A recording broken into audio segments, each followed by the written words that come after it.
First at 11 o'clock, Thanksgiving week, tornadoes dropping right out of the sky today in Houston, Texas. 100 homes, as you can see from this drone video, some of them damaged northwest of downtown Houston. The National Weather Service confirming one tornado, but more than one tornado is possible. The area there in Texas was under the tornado threat from 11 this morning until 2 this afternoon. So far, luckily, no deaths are being reported. And now we want to switch tonight to our live Max HD radar right here in Kentuckiana. You see Louisville in the middle of your screen. This is part of a massive storm system still alive across the country right now here at 11 o'clock with rain soaking Kentuckiana tonight. In fact, our weather changes the next few days are going to be dramatic. Hello, everybody, and thank you for joining us on this Thanksgiving week. I'm Doug Proffitt. We begin with our chief meteorologist, Mallory Schnell, who's been watching that storm system off to our southwest tonight. And Mallory, are we in the clear for severe weather overnight? Yes, we are here locally. Kentucky, southern Indiana, we're just looking at showers that will be rolling in tonight and tomorrow morning. A few rumbles of thunder, maybe. But you can take a look at the severe weather outlook through the rest of the night tonight. That level 2 out of 5 really stretching from Houston over to Mississippi. And that area between Dallas and Houston was under a tornado watch. I kept pointing that out earlier this evening in our newscast if you were tuning in there. At this time, I'm not seeing any active severe thunderstorm warnings, but we did have a few that were rolling through Louisiana not too long ago. That's where you can see this heavy rainfall setup as well. We're on the northern edge of that, so what that means, as I mentioned, just some showers that will be rolling through tonight and maybe a few rumbles of thunder. So expect that radar to pick up in coverage. That rain could be moderate at times, so expect a messy morning commute tomorrow. This is 7 a.m. on Tuesday. This will taper off a bit by lunchtime tomorrow, and then any kind of rain chances for the afternoon and evening will be a lot spottier in nature, with highs tomorrow in the upper 50s and lower 60s. Beyond that, we are tracking a dry but colder Thanksgiving. We'll talk much more about that and your travel forecast coming up here in just a bit. Doug. Mallory, thanks so much. Our top story for you right now at 11. One of Louisville's most scenic roads is also one of the city's most popular, and River Road is under heavy construction. In fact, we flew our Sky 11 drone right here today to give you a good look at what's up down below. The Louisville Water Company pipeline project has already been underway for 9 months. At the same time, the city is also planning on starting another new River Road project. WHAS11 night team's Alex Dieterer and photojournalist Levi Hammer break down how this could impact you with new video tonight of River Road. At the intersection of River Road and Zorn Avenue, captured by the Sky 11 drone. The road still being torn up as one construction project continues, with another on the way next fall. Just down the road, at Cox Park, our little small sea of tranquility, a family found a pocket of quiet tucked away from the busy Louisville intersection. I was a little bit concerned when my son said he wanted to meet here at the park next to the river. I was afraid we weren't going to get past River Road and Zorn, but it's open there, so yeah, this is much more fun to watch tugboats than bulldozers. Since March, detour signs and cones have peppered River Road for the Louisville Water Company's residual pipeline construction project. And now, another project is on the way.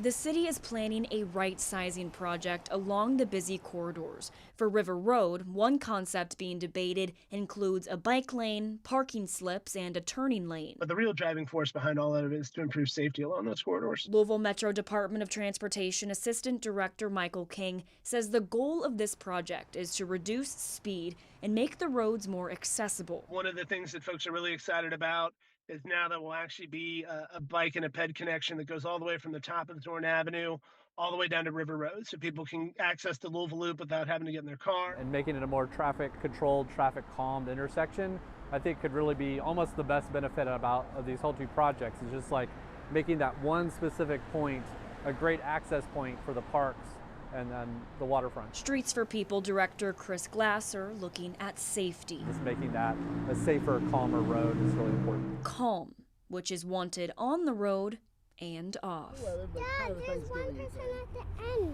You see somebody on the tugboat over there? On River Road, Alex Dieterer, the WHAS 11 night team on your side. Right now, the tugboat's moving faster than the cars on River Road. Well, the Louisville Department of Transportation told us they're expecting the right-sizing project to start next fall and to take about 6 months to complete.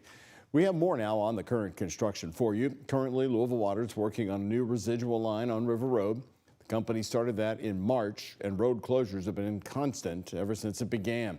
Louisville Water Company says they do, though, have 88% of the pipes installed, and their current work zone is on River Road between Wolf Pen Branch Road and the Gene Snyder Freeway overpass. The entire project will continue through this coming year and 2026, with a goal to have that pipeline work on River Road finished again by next summer. Now we have a new update for you on possible traffic cameras in Metro Louisville. The enforcement devices that Mayor Craig Greenberg wants to install to manage your driving speeds throughout the city. Right now, a law allows these cameras to only be used at highway construction zones, and that makes that an uphill battle for the mayor to possibly change state law to implement cameras that automatically ticket drivers. Right now in the work zones, Kentucky State Police send actual instant photographs of speeding vehicles to state troopers who then chase down the speeding car. These cameras have helped police focus on other priorities and encourage safe driving in construction zones like I-64 in Shelby County. The chair of the Transportation Committee in Kentucky isn't sold on sending you a ticket in the mail. I don't think that you're going to see that type of legislation come out of the General Assembly. You know, what's proposed is just get a ticket in the mail. It takes your picture.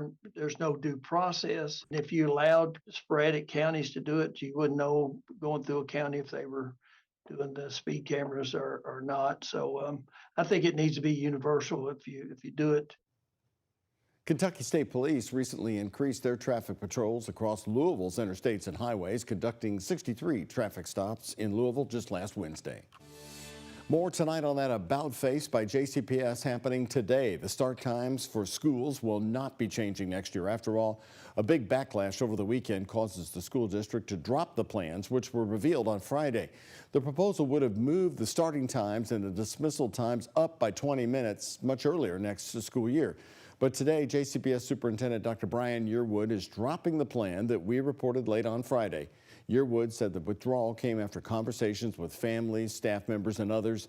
JCPS School Board member Taylor Everett told us he's heard Yearwood talk about this idea, but the board actually found out the same way everybody else did on Friday when it went public.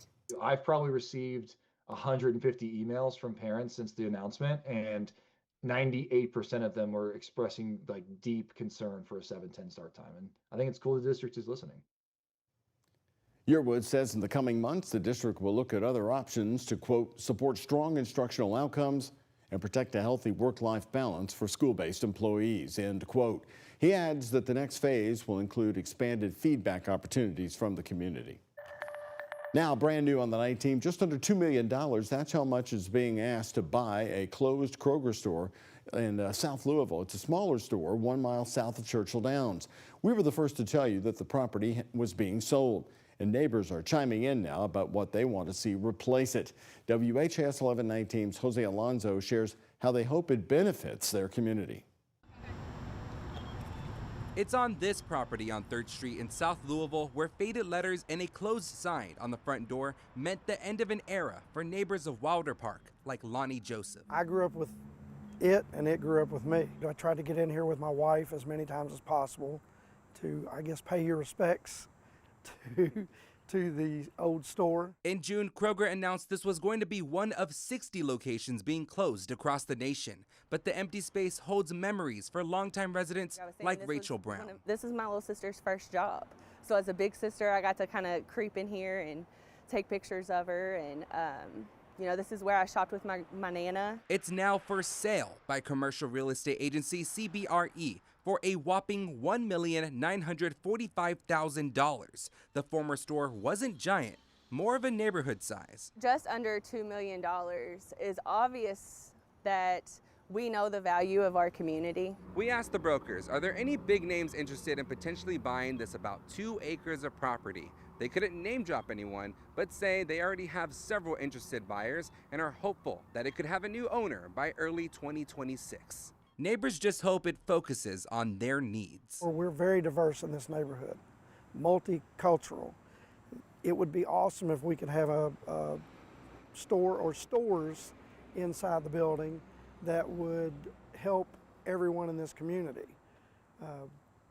whether it's restaurants, stores, kind of similar to a Logan Street market. And that it doesn't remain an empty building being tagged with graffiti. I know a lot of people have been asking for Audi, so if there's someone watching from Audi, holler at us.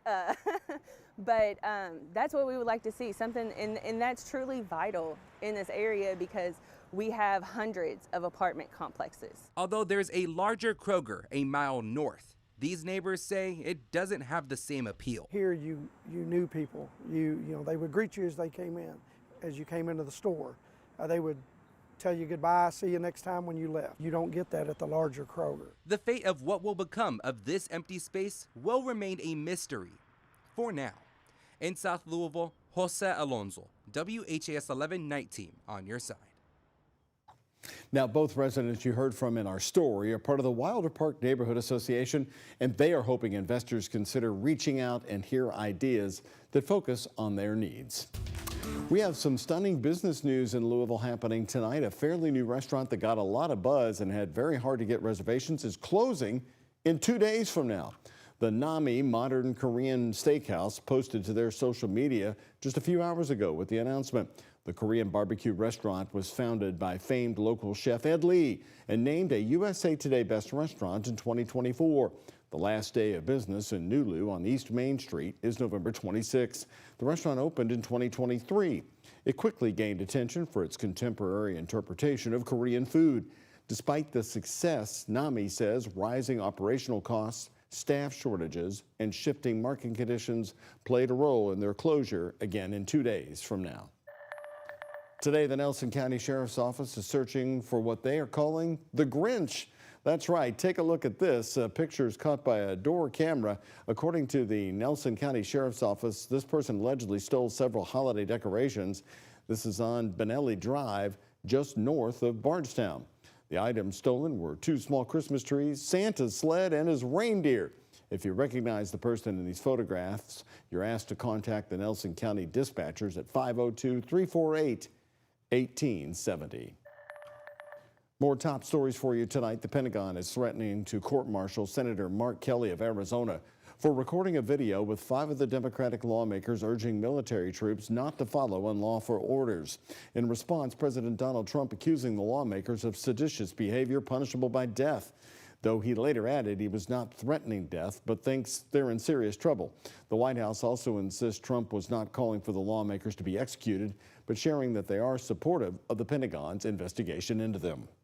I think what Senator Mark Kelly was actually trying to do was intimidate the 1.3 million active duty service members who are currently serving in our United States Armed Forces. Kelly reacts in a social media post today. The senator saying, "I've given too much to this country to be silenced by bullies who care more about their own power than protecting the Constitution."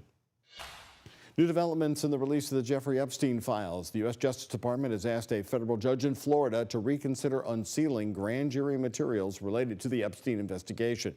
A judge previously rejected that DOJ request.